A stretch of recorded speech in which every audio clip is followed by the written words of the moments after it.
Hello, everyone, and welcome to today's live stream. I'm your host, Brendan, and today I'm joined with Sebastian, who is our CTO here at Crystallize and also the lead of our developer experience team as well. How are you doing, Sebastian? Very good. How are you, everybody? That's good. That's good to hear.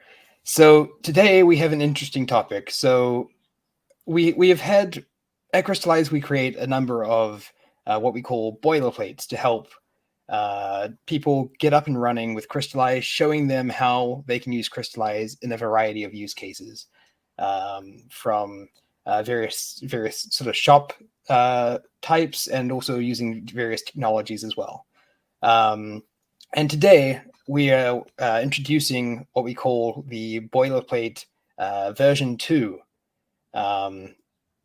boilerplate here, which is Sebastian, would you like to talk a little bit about what this boilerplate actually is?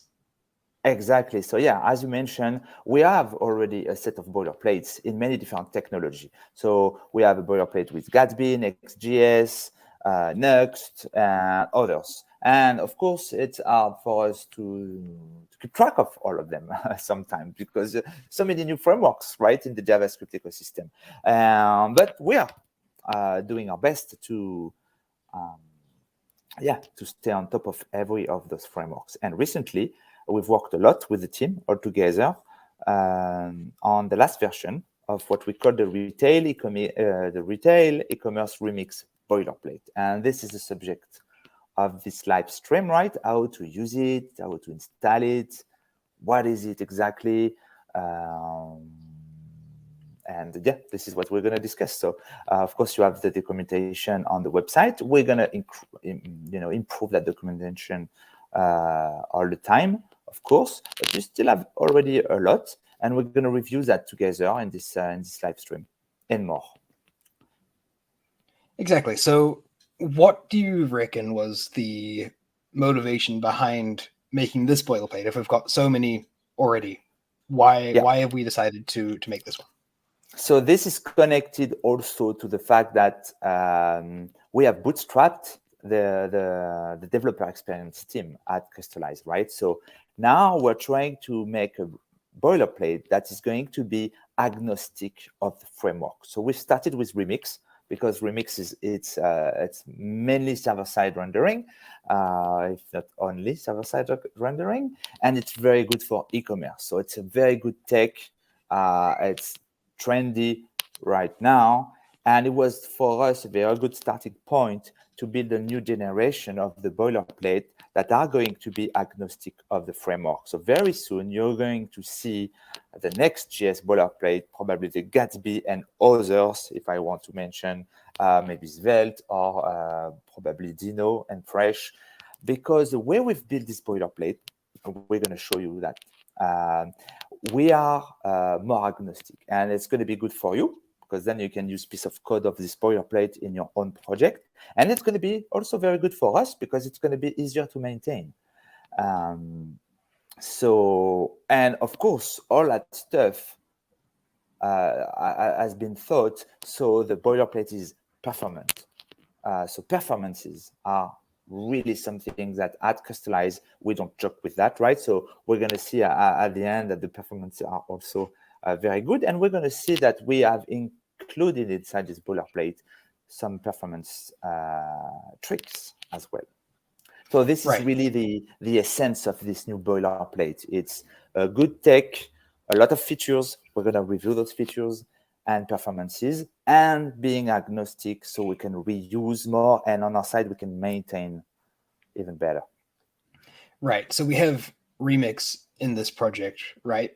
Yep. But it's Remix. agnostic in the sense that it's not tied to Remix per se. Exactly.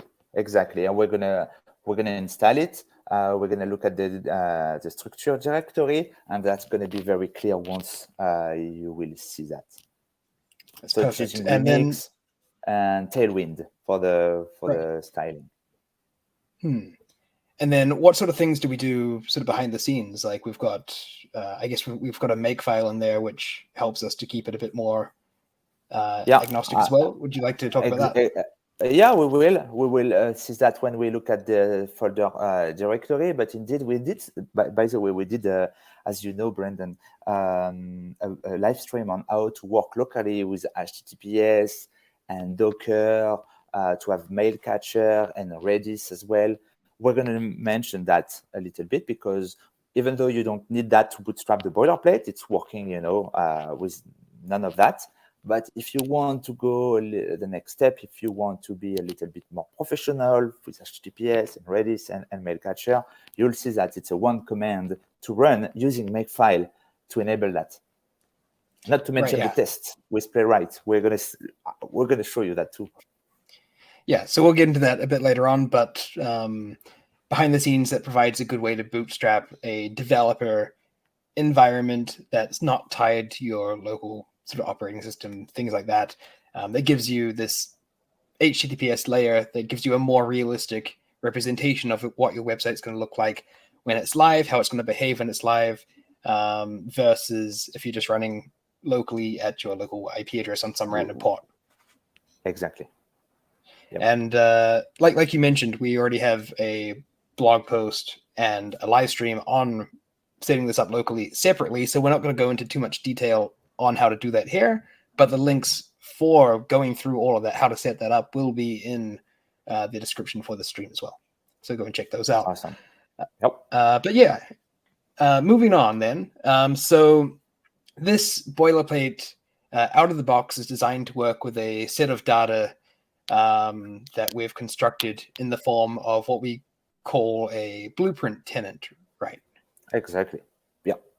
So this is a good moment. I mean, if you follow the live stream already, you know Crystallize, of course. But yeah, this is the tenant that we have to work on this boilerplate. So we're going to have a look at the feature right after that. Just want to give you a set of information about the content that we are going to play with, right? So obviously, we have the catalog, which is the tree, as you know, in Crystallize. So we have some product in the kitchen folder. We have some product in the plants folder. We have what we call curated story. We're going to see what it is. It looks really nice. Of course, we have the home page. So you're going to see how we're playing with the home page. It's using a grid that we have in Crystallize. And this grid is a combination of tiles. And we have also the footer, which is actually dynamic. So basically, the footer is dynamically rendered based on the content that you have in Crystallize. So this is our playground in terms of data. When you install the boilerplate, you get that. And this is with what we're going to play right now. We have a bunch of topics as well, of course. Yeah.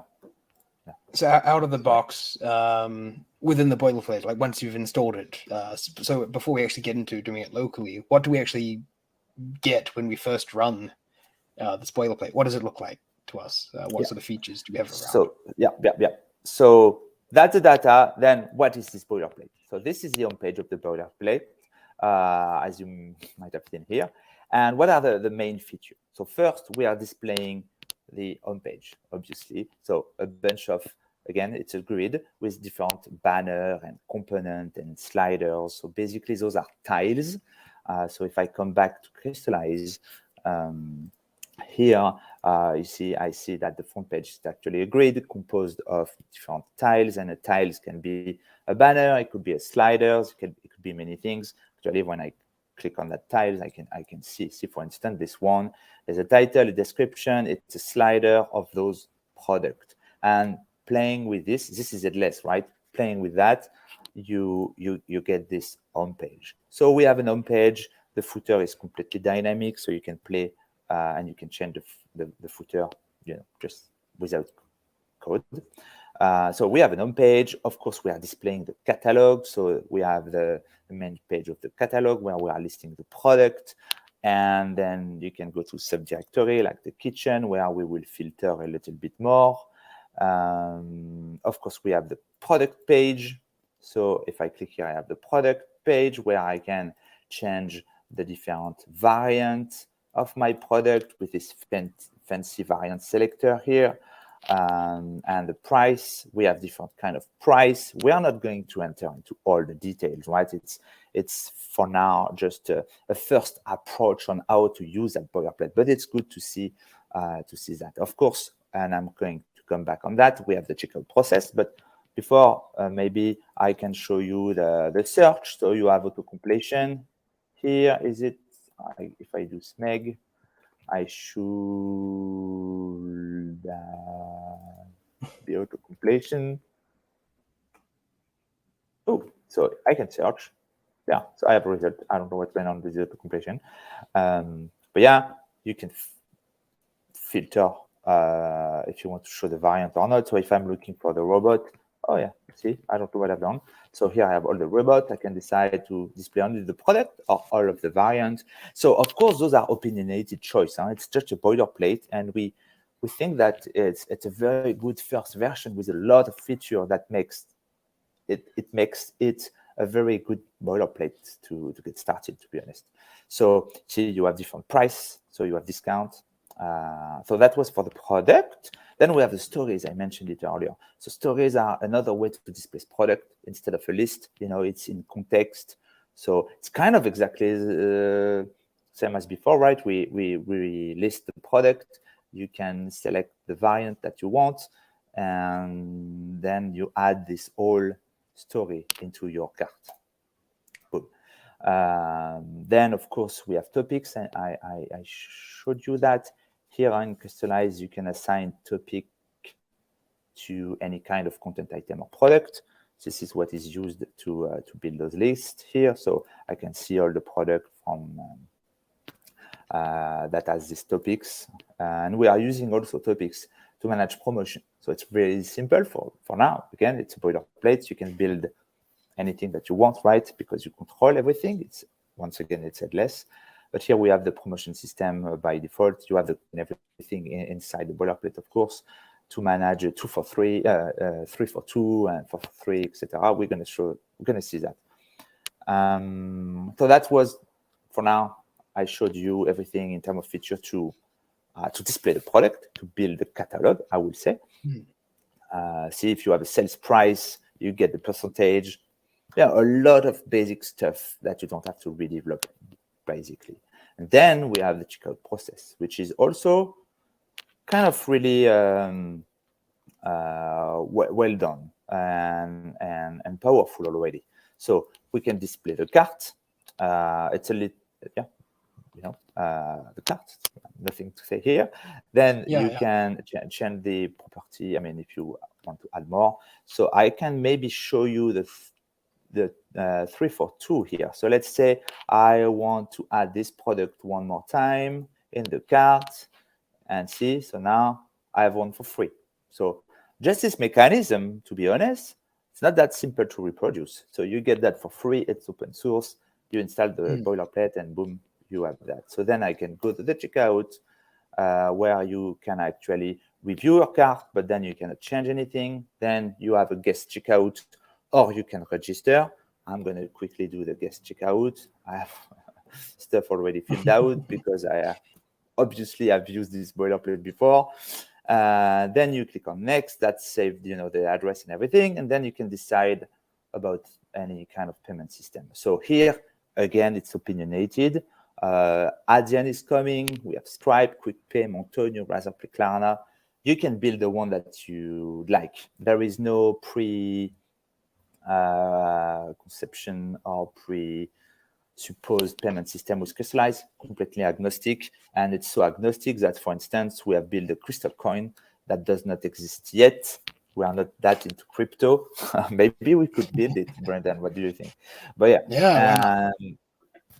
so I'm going to decide I want to pay with this crystal coin. Boom, it's magic. My order is placed, and I can actually go to Crystallize. We're going to do that together right now. I can search the ID, for instance, and I am going to see my order, right, that I just did. So the whole flow is working good. And then you can play with all the features of Crystallize, not the subject, but this is at that moment that you can use the fulfillment pipeline, that you have a customer that can kick in, etc., etc. But this is more about Crystallize. We just want to focus on the boilerplate right now. Yeah. Last thing so that that's I a lot didn't more. say. Oh, yeah. One more last thing that I didn't say, didn't mention is the multilingual. So it's completely multilingual. So if I switch, I can go to the /no, and that could be Norwegian. And you control everything. It's not just a text. See, this Norwegian version, I have only one banner. And for this multilingual approach, we did it slightly differently than using the internationalization libraries, right? Exactly. Yeah. We try to make it fast.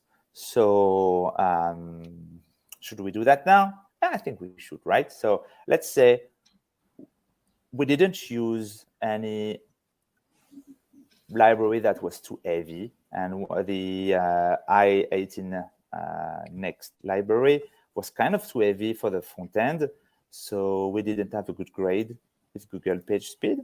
So let's have a look at Google Page Speed, actually. See, we are supposed to have something like 90 plus everywhere.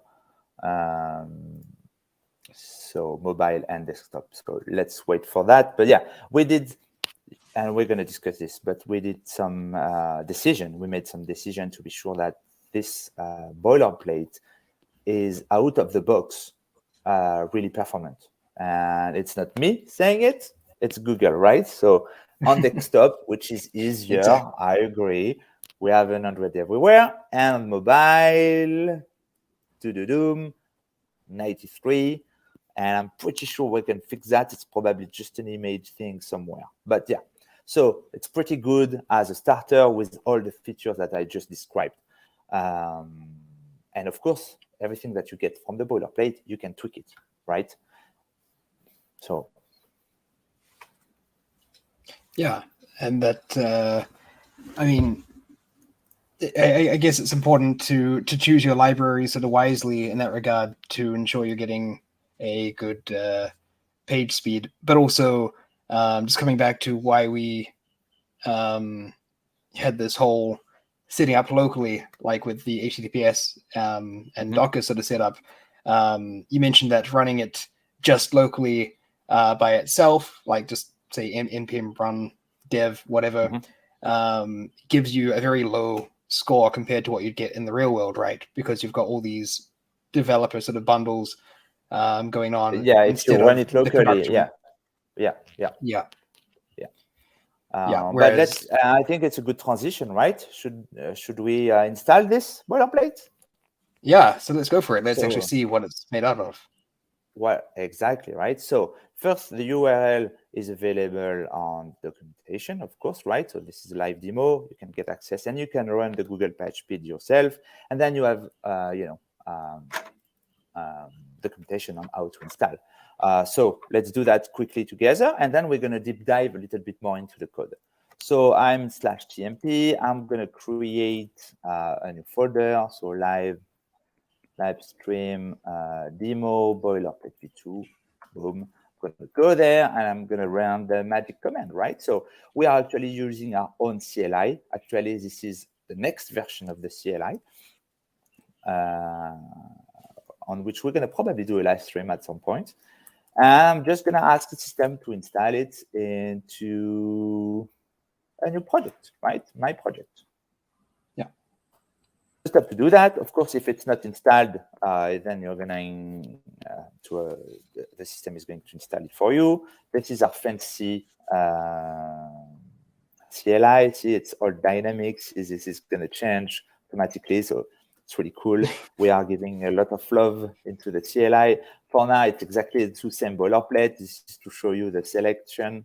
We are going to add Next.js, Gatsby, and others, as I mentioned before. Then I'm going to select the first one. And I want, for now, just use the tenant that exists just to make it simpler and faster. But you can create your own tenant if you follow the wizard in here. I'm going to keep it simple. I'm going to do that. Then the system is going to git clone and install everything for you. Yeah, I don't do anything anymore. that demo tenant we were just looking at there, that furniture blueprint one, is the exact same one that we were actually looking through the data of and Crystallize just before. Yep. See, I was mentioning that we are giving love to the CLI.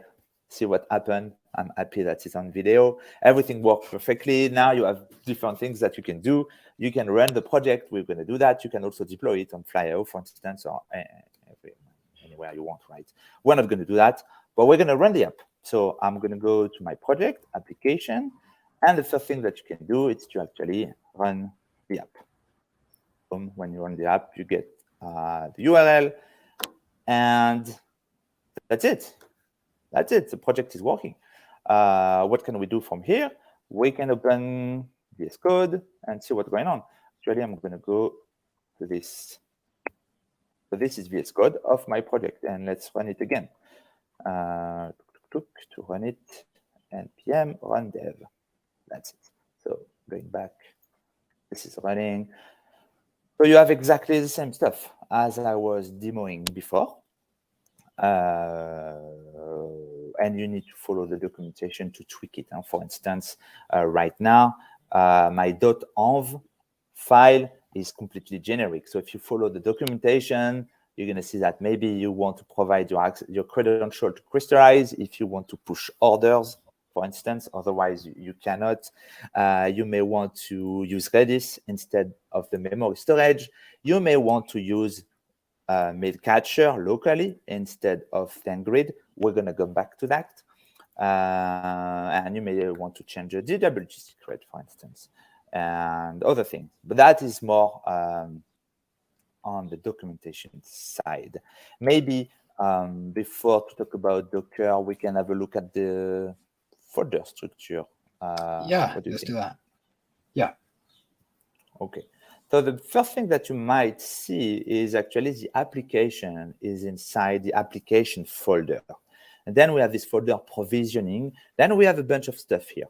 Why do we do that? It's because we want to be sure that the application is actually agnostic of where it is run. And provisioning is a way to run the application. So for instance, if I want to run it locally, I'm going to, with HTTPS and Docker, I have everything in provisioning dev. So that's why we split that. Also, the coding standard with Preacher and everything, it's not really part of the app itself, right? And you can have an application for the front end, but you can have a project where you have the service API, the front end, some Lambda function on AWS. So this is why it's organized this way. Then we have the Makefile that provides automation. If you follow the doc, you're going to see that as well. Here, I'm going to just change the network of Docker for later, because otherwise I will forget. So live demo, whatever. So yeah, but what is interesting for you now is to look at the application folder, which is the real remix in this situation, the remix folder directory. .cache, build, node module, business as usual. This is the NPM stuff, right? The public folder will be probably very, clear for you. It's kind of business as usual for front end. Something I didn't mention though, if I go back to the boilerplate, I didn't tell you that, but you have a service worker and you can install that app. So it's a PWA by default. You get that as well. This is part of what we've done. So you can definitely install this. Could be installed on an iPad, or an iPhone, or Android, whatever, right? And it's all open source and ready to work. So yeah, it's a good. I think about it because of the manifest, this file, and the service worker, obviously.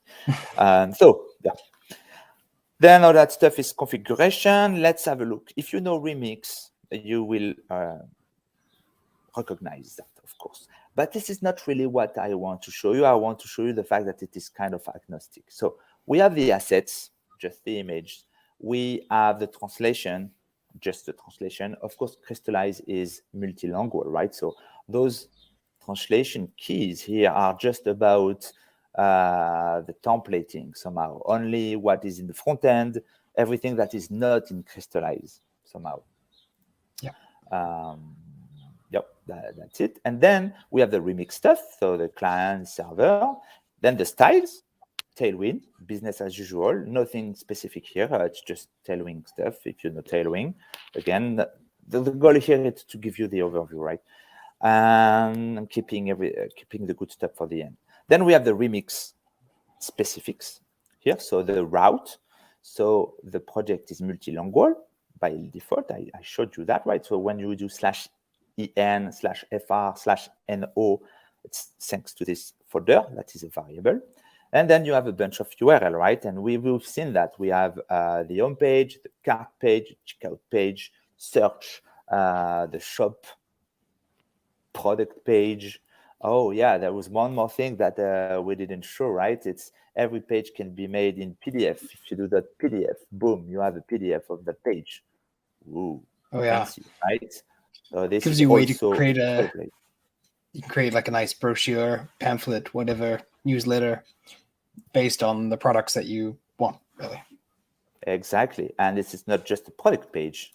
Looking at the code, it's also the folder page. So if I go to kitchen here and I do the PDF, boom, I'm going to get the PDF of that folder, which is a list of products that you get as a PDF, which is kind of cool. Again, opinionated, but you get the code. This is the code. You can change the code and it's yours. Then you deploy somewhere else. So that's really the essence of a boilerplate. We try to make it as clean as possible, as reusable and agnostic as possible, so you can just git clone, get it, tweak it, deploy it, and you're good to go.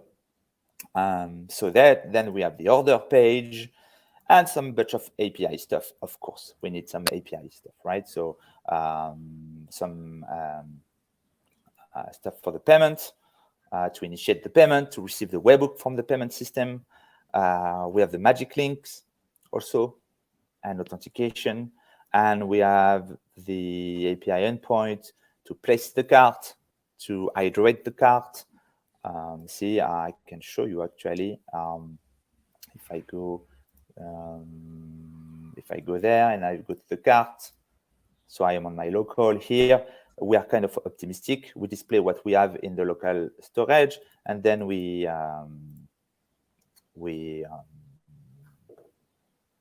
hydrate it. So if I look at the developer toolbar and I look at what has been fetched here, and I reload that page, we're going to see that, yeah, we're asking, why is it not filtered? Why do we have the invert? That's the invert part of it, right? Yeah. No. What's going on? Wait a minute. Anyway, what I want to show you is the fetch, right? So where are the fetch to the cart? Yeah, this one. So we are calling an API endpoint. Not this one, sorry, this one. To get the cart that has been hydrated. It's one example of this URL, right? And when we click on payment, we actually place the cart. Everything is happening there. So this is the wiring, I would say, the framework-specific wiring. On the version that we do with Next.js, this folder won't exist because it's not the way it's working with Next.js. All the other folder, they will probably exist. And this is the part of what I want to go next, to be honest. So here you see those, we can imagine those are controllers. If I go to the cart page, it does nothing. Or the place endpoint, it does nothing. It calls a function that is somewhere. Magic links does nothing. Nothing is done actually in this folder. This is once again just the wiring. Wiring to where? Wiring to what we called use case. And this is the two last folder that I didn't mention here yet. So we have the UI, all the React component, completely agnostic of the framework. Those are just pure React JS stuff. So it's React JS, right? But it's not specific to Remix or to anything else. So those are just React components that you can just change. It's yours. It's not even a library. So you get them when you clone. You can just code, you can just change, and that will update the UI. That's it. So this is a UI folder. And the use case folder, it's everything that is most of the time done server side. For instance, fetch the translation, or I don't know, place the cart, handle the payment from Stripe. Initiate the payment, receive the payment event. Those are just function. They are also agnostic of the framework. Those are really just function. They can work everywhere. So we have the checkout cart, the function to calculate the discount, to place the cart, to save the cart, some function for the pricing. We have DTO, we call them contract, but this is all the types that we are using to render the front end. So everything is typed, which is really good for developer experience as well. So here we have the dimension, what is a customer, what is a footer, what is a landing page, and most of all, what is the product on this project. So product is, okay, an idea, title, description, story, specification, dimension, etc., etc. Everything's typed. Again, agnostic. Then we have the code to crystallize. Fetch the folder, fetch the footer, fetch the hierarchy, fetch the navigation, manage the search, organize in Crystallize read. Then we have Crystallize write, where we push the order to Crystallize, we push the customer, or all that stuff. Then we have the payment system management. Same, I showed you that already, and so on and so on and so on. Managing the magic link, sending the magic link, etc., etc. And some of those functions are themselves using SDK that we provide on the site. Those are really SDK, so you don't have to touch that code. What you can do is to touch the template, but the SDK is providing even more. Makes sense? So it is really neat how this has been set up, I think. Like, just how I guess, like, a lot of the time when you think of something as being agnostic, you think like there's a lot of stuff that's generic. It's very hard to understand. But the way this is set up is very straightforward, I think. Like, you've got all the use cases divided up in a really easy to sort through, easy to understand way. You can see exactly how, from the little bit of remix wiring that we have, how disconnected it is from this actual logic that's taking place, and how easy it would be just to swap that out with something else, which is super nice. Yeah, this is remix specifics. Everything else intended to be completely generic. Exactly. And it goes further, right? It goes also to purge the cache. If you have Fastly, then we purge the cache. And Remix is doing the wiring. So because it's SSR, then we have to put some HTTP header for the cache, right? So if I take the product page, for instance, and we want to make it cached into a CDN, then Remix provide a way to do that. We have an helper here, so we can say that, okay, this page is going to be cached for 15 seconds in the browser, 1 week in the reverse proxy. We are providing some kind of key here, so we can purge that when something changes on Crystallize. So this is actually really powerful, and we have a blog post about that. It's called what we call the event-driven HTTP purge. So because we want to purge the cache only when something changed. Otherwise, we don't have to purge the cache, right? So we can use long TTL, like 1 week. So all that stuff has been integrated into this boilerplate. And this is how we get very good grade on Google Page Speed. Exactly. Yeah.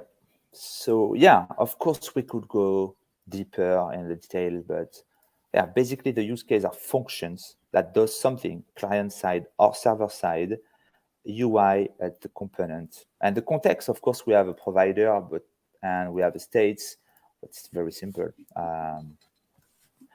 Yeah, that's pretty much it. And we have tests. I'm going to show you that, of course. So you get test as well when you install it.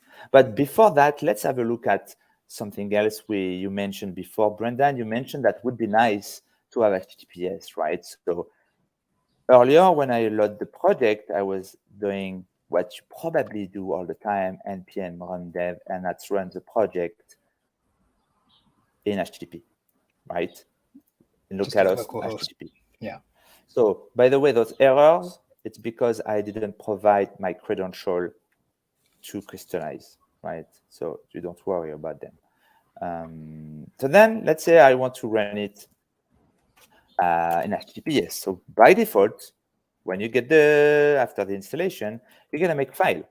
And the make file has available target already. So I can clean, I can apply the coding standard, I can run npm update from here, but I can also do other things. And I can do make serve. Make serve is actually going to run the application the same way, but on top of a Docker network. Kind of. So what do you get? Well, you get what we have into the provisioning folder. So here, if I look at the Docker file, I'm going to get mail catcher, Redis, and caddy to handle HTTPS on this URL. By default, you can change that, of course. Huh? So now if I go back and I do furniture.superfast.local, then that is exactly the same project, but on top of HTTPS, which is kind of cool. And what do I get as well? I get, for instance, mail catcher.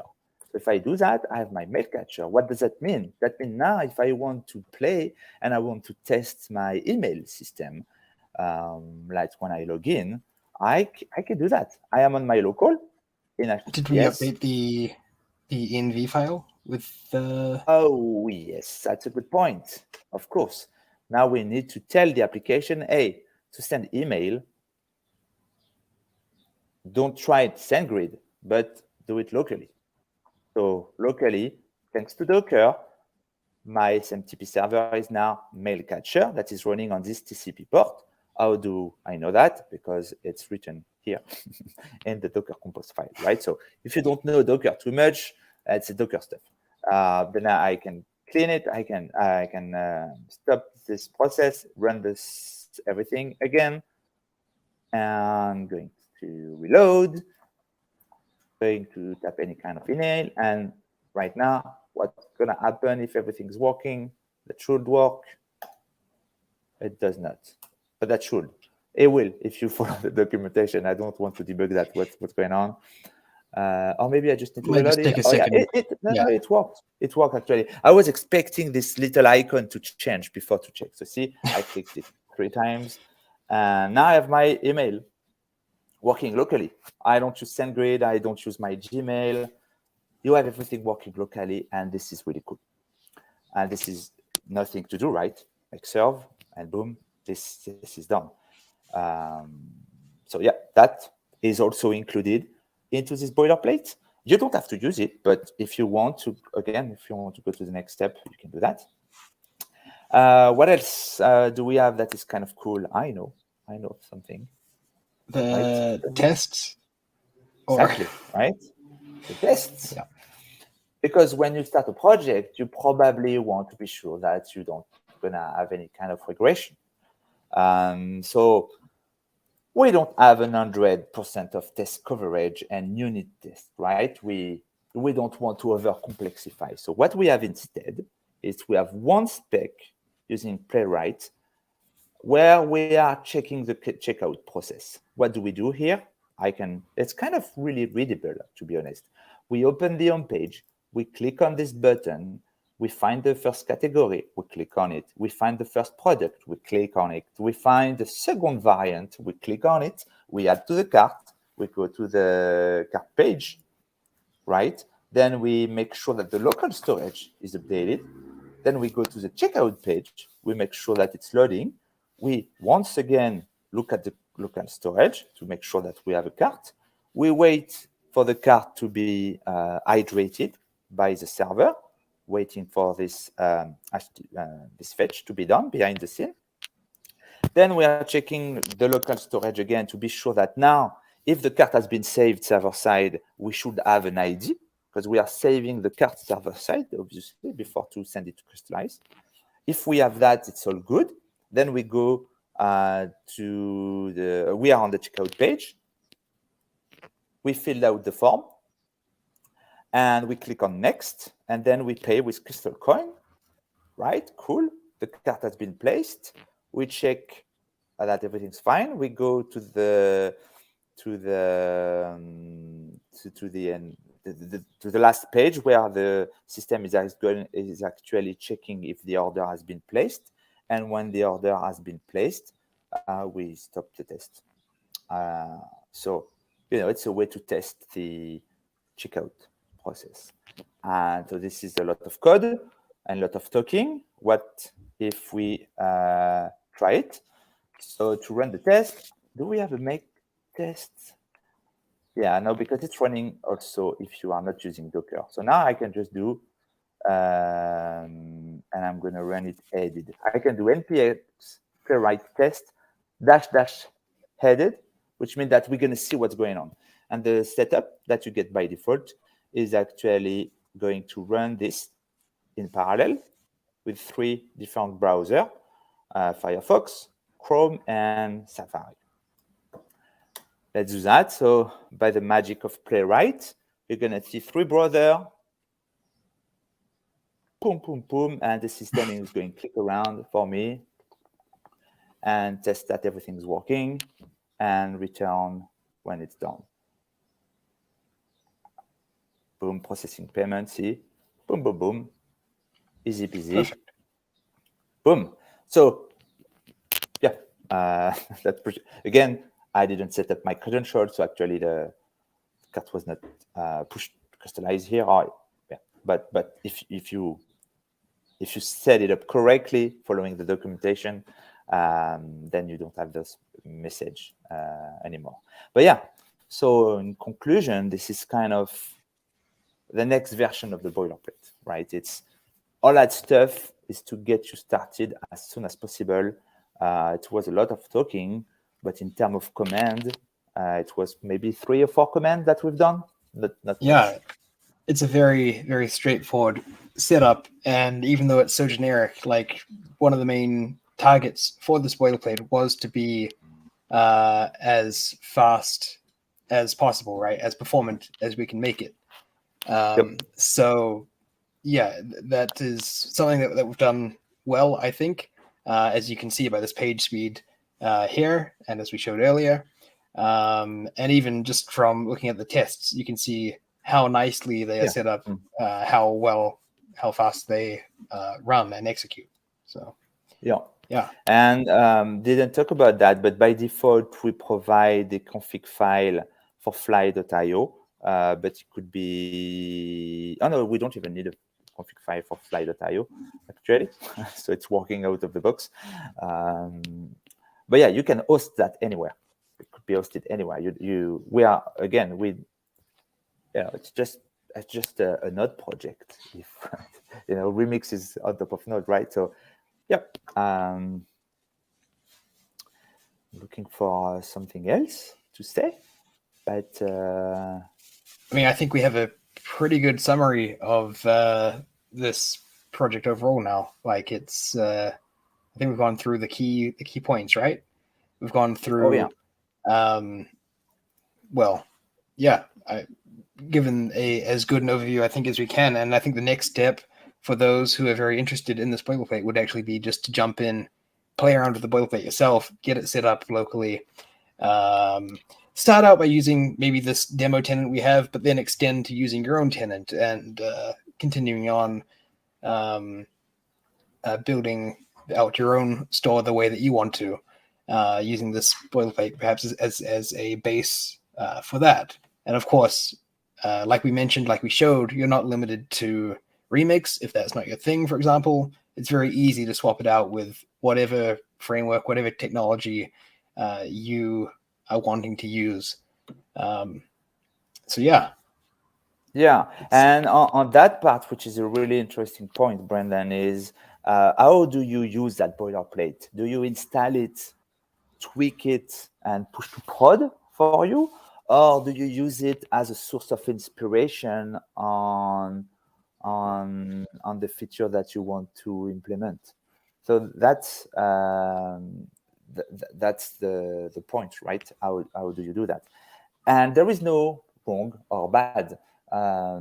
my preference is probably to start from scratch on the site. So I will install the boilerplate and play around with it. And when I'm ready, when I understand, then I create my project because I want to have ownership. And so then I go to this boilerplate and copy paste what I want. But that's just my way because I want the ownership of everything. If all those features are ready for you and you don't want more, and this is actually everything that you want to build a very simple shop on top of Crystallize, then you can just use this and remove what we don't need. And this is why we split everything in an easy way. So for instance, the best example here is probably the payment. Here we are showing up, right, a lot of different payment systems. Like, I don't remember, maybe we have 5 or 6. In your shop, you won't have 5 or 6 payments, right? You will have probably just Stripe or just any other payment system that you want. So how would you do that? Well, we try to make it really simple. So you have different routes. So first, see, for the permanent route is completely generic here. So if I go to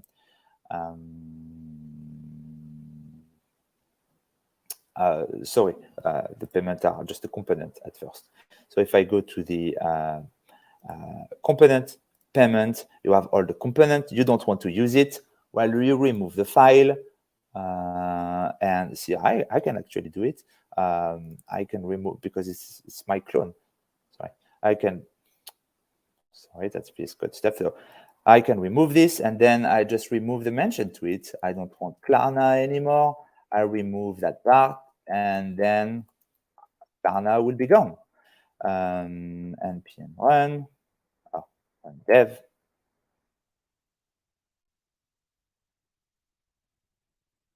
I need the local. Look. I can go to the cart, see, and guest checkout.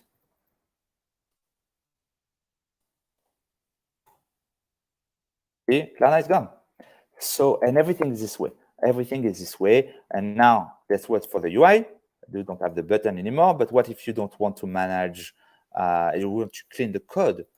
Here, payment, it's also really clear. You remove Klarna and boom, that's it. You're done. So you can select the features this way. You have really 2 ways of doing it. It's either you take it from the boilerplate, you put it somewhere, or you clean the boilerplate. It's up to you. Exactly. And I guess it's depending on what your own work style preferences. Yeah, definitely. Yeah, and that's going to be. I can't wait to redo this live stream with another framework. But that's exact. I mean, this is what we want. We want, and this is just promises right now, right? But the promise that we want is we want to be sure that this folder and this folder will be the folder that is going to be used across the different framework. And this is key for us and for you, I suppose. That's for our next live stream.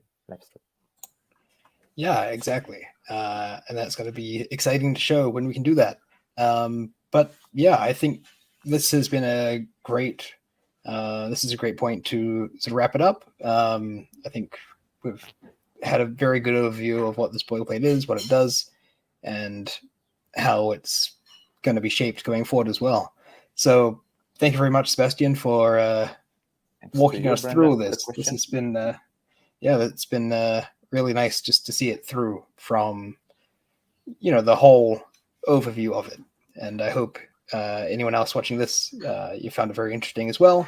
Of course, feel free to leave any questions you may have in the comments or join the Crystallize community Slack channel, where we're happy to help out as well. But yeah, as for now, this is a good place to end it. So we'll leave on this note and hope that you'll join for the next live stream, probably next week. So don't forget to subscribe to the channel so you get alerted to those notifications as well. But yeah, thanks for watching, and we'll see you. See you next time. Bye.